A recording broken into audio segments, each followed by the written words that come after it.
लक्ष्मण हाकेंनी 4 जुलैला ओबीसी प्रमुख नेत्यांची बैठक बोलावली।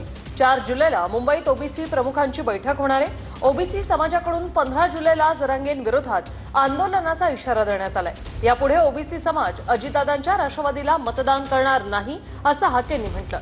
माळेगाव साखर कारखाना निवडणुकीत अजितदादांनी सभासदांना पैसे वाटले।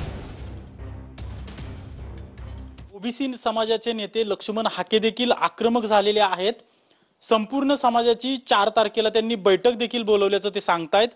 नेमकी कुठे ही बैठक होणार आहे आणि कशासाठी ही बैठक बोलवलेली आहे? महाराष्ट्रातल्या काही मोजक्या ओबीसींच्या नेत्यांची बैठक आम्ही मुंबईला 4 तारखेला बोलवलेली आहे आणि आम्ही 15 तारखेला पुण्याच्या रस्त्यावरती या महाराष्ट्रामधल्या ज्या काही ओबीसी प्रवर्गात, व्हीजेएनटी प्रवर्गात, एसबीसी प्रवर्गात ज्या म्हणून जाती येतात त्या सर्व जातींना पुण्याच्या रस्त्यावरती 15 जुलैला उतरवणार आहोत। आणि मनोज जरांगेंची ही जी काही मागणी आहे, बेकायदा मागणी आहे, ओबीसीचं आरक्षण उद्ध्वस्त करणारी मागणी आहे, या मागणीला आम्ही जीवाच्या शेवटच्या क्षणापर्यंत कडाडून विरोध करू। कुठल्याही परिस्थितीमध्ये आम्ही ओबीसी मध्ये मराठा समाजाच्या समावेशाला कडाडून विरोध करू।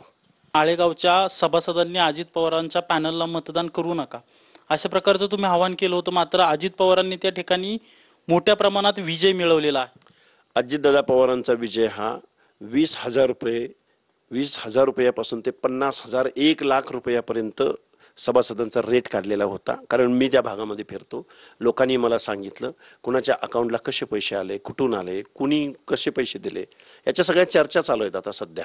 अजितदादा पवारांनी मला वाटतं अर्थमंत्रीपदाचा आणि उपमुख्यमंत्री पदाचा राजीनामा दिला पाहिजे आणि माळेगावचं जे काय अध्यक्षपद जबाबदारी टाकल्या त्यांच्यावर चेअरमन पद सांभाळलं पाहिजे, कारण तिथं त्यांची गरज आहे। तुम्ही म्हणताय की 20,000 ते 1 लाखापर्यंत सभासदाला मतदान करण्यासाठी पैसे वाटलेत, याचे काही पुरावे आहेत तुमच्या? पुरावे वेळ आल्यावर आम्ही पुरावे देऊ, माणसं उभी करून आम्ही पुढे आणून माणसं उभी करू पुढे आणून। कॅमेरा पर्सन विशालसह अजिंक्य धायगुडे, TV9 मराठी।